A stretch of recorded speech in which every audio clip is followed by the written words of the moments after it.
de l'Afrique passait par un nouvel axe Moscou-Brazzaville. Pendant que l'Occident regarde ailleurs, la Russie renforce discrètement ses alliances stratégiques sur le continent africain.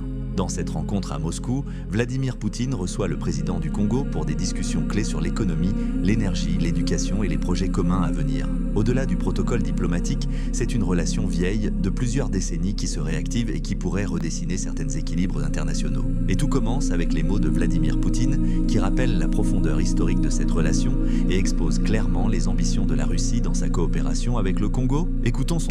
Les amis, c'est un grand plaisir de vous avoir encore sur notre plateforme aujourd'hui. Je vous invite à liker, commenter, surtout à partager. Et surtout, prenez le temps d'écouter cette vidéo jusqu'à la fin.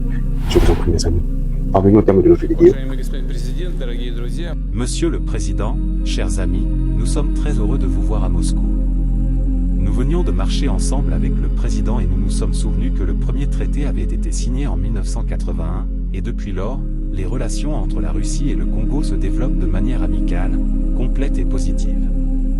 Je tiens à vous féliciter pour les résultats des élections, et nous sommes très heureux que, après votre investiture, vous ayez choisi la Russie comme premier pays étranger que vous visitez. Merci également d'avoir reçu notre délégation dirigée par le vice-premier ministre du gouvernement russe, M. Nova, qui vous a présenté un rapport à ce sujet. Nous avons de bonnes perspectives de développement de nos relations dans différents domaines. Sur le plan économique, il s'agit notamment de la prospection géologique, de l'énergie, de la logistique, de l'agriculture et de certains autres secteurs. Nos entreprises expriment leur volonté de travailler sur le marché de votre pays, notamment parce que vous avez une situation politique intérieure stable, ce qui crée de bonnes perspectives pour les affaires. Les commissions intergouvernementales travaillent activement. Je voudrais également souligner la coopération humanitaire, notamment la formation de cadres. 8000 spécialistes ont été formés au fil des années en Russie pour votre pays, et actuellement 850 jeunes poursuivent leurs études dans la Fédération de Russie. Nous continuons à travailler activement sur la scène internationale, notamment dans les forums multilatéraux. Nous vous remercions d'avoir participé activement au sommet Russie-Afrique, et nous préparons actuellement le 3e sommet, prévu cet automne. Nous espérons votre participation personnelle et vous invitons à Moscou. Nous sommes très heureux de vous voir. Bienvenue, Monsieur le Président. Merci, Monsieur le Président.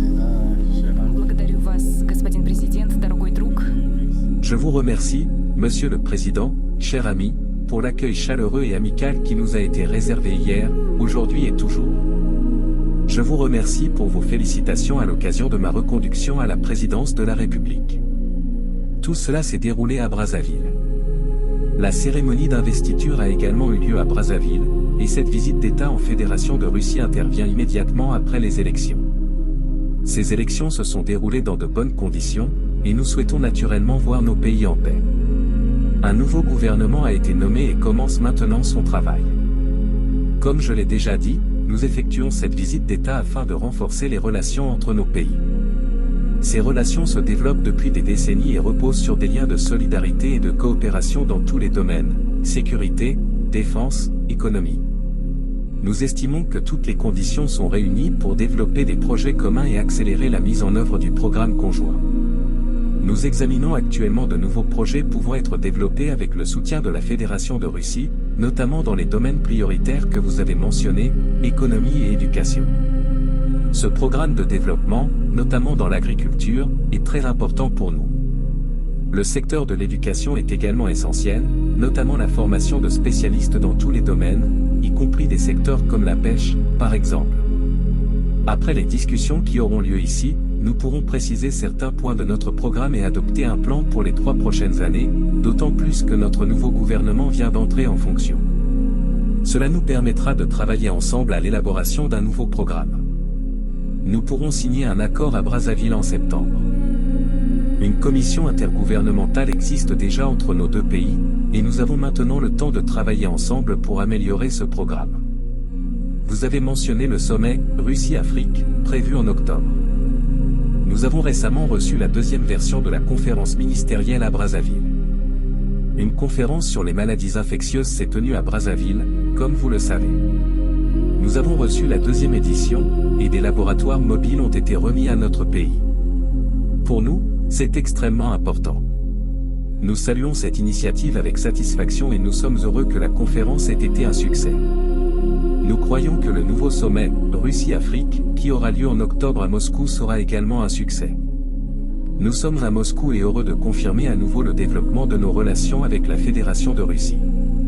Nous pensons avoir le temps de prendre de nouvelles décisions pour accélérer notre coopération. Merci encore pour cette opportunité.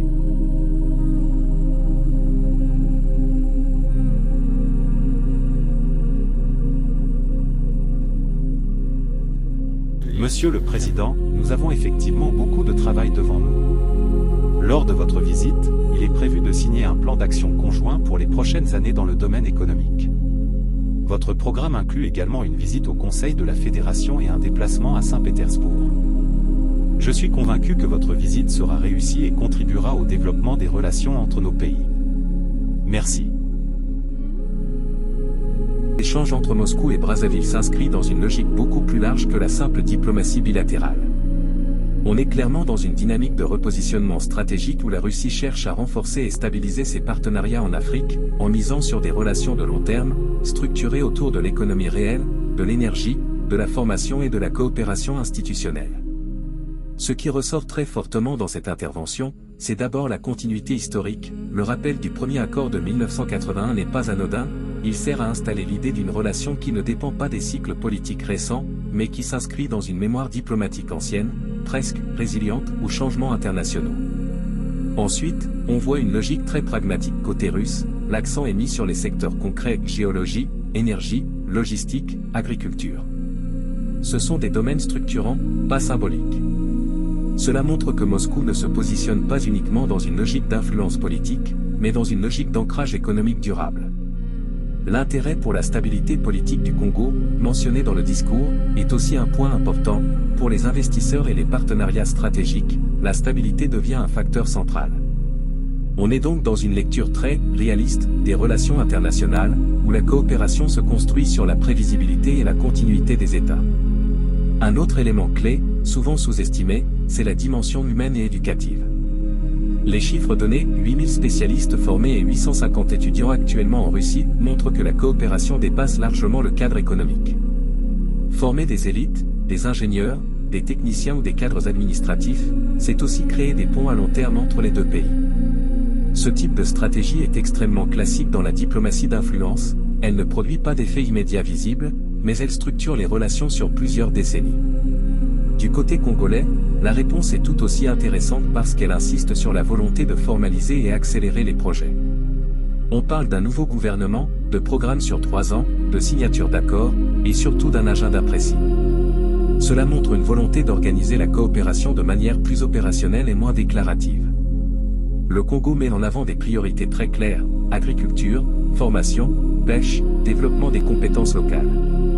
On est dans une logique de développement interne appuyée par des partenariats extérieurs. Un point particulièrement important dans cet échange, c'est la préparation du sommet Russie-Afrique. Ce type de plateforme n'est pas seulement symbolique, c'est un outil de structuration diplomatique collective. Il permet à la Russie de dialoguer avec plusieurs États africains simultanément, mais aussi aux pays africains de mutualiser certaines positions et projets. Le fait que ce sommet soit mentionné ici montre que cette rencontre bilatérale s'inscrit dans un cadre multilatéral plus large. Enfin, au-delà des discours, ce qui transparaît surtout, c'est une convergence d'intérêts. La Russie cherche à consolider des partenariats stratégiques hors du cadre occidental traditionnel, tandis que le Congo cherche des partenaires capables d'investir, de former et de soutenir des projets concrets de développement. Ce n'est pas forcément une alliance idéologique, mais plutôt une coopération d'intérêts complémentaires. En résumé, cette rencontre illustre une diplomatie très pragmatique, basée sur les projets, les ressources et la formation, avec une volonté claire des deux côtés de structurer une relation durable. Et si on regarde l'ensemble du discours, on comprend que l'enjeu dépasse largement le cadre bilatéral, il s'agit d'un mouvement plus large de reconfiguration des partenariats internationaux, où l'Afrique occupe une place de plus en plus centrale dans les équilibres diplomatiques. Parvenons au terme de notre vidéo, de notre analyse, et je pense que vous-même vous pouvez faire des analyses et me dire en commentaire ce que vous en pensez. Sur ce, je vous remercie.